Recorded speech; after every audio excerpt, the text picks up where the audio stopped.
ప్రభుత్వ వైద్య కళాశాలల ప్రైవేటీకరణను వైసీపీ ఎమ్మెల్సీలు వ్యతిరేకిస్తూ నినాదాలు చేశారు. ప్రభుత్వ మెడికల్ కాలేజీల నిర్మాణంలో పీపీపీ విధానాన్ని వెంటనే రద్దు చేయాలని డిమాండ్ చేశారు.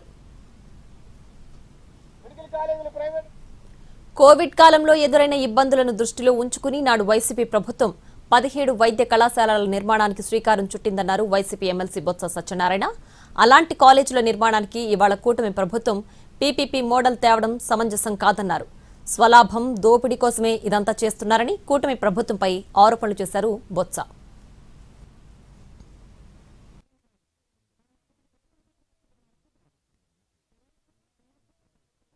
కోవిడ్ తో అందరం కూడా 2 సంవత్సరాలు ఉన్నాం.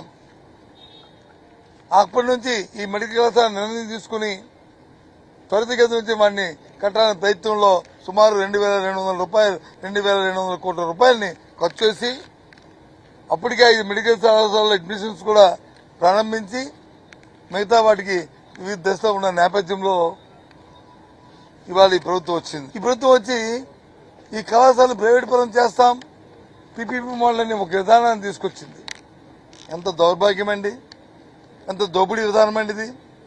పేదవాడి తాలూకు ఆరోగ్యం అక్కర్లేదా అండి? మీ సొంత కోసం, మీ స్వలాభం కోసం, మీ దోపిడీ కోసం, మీ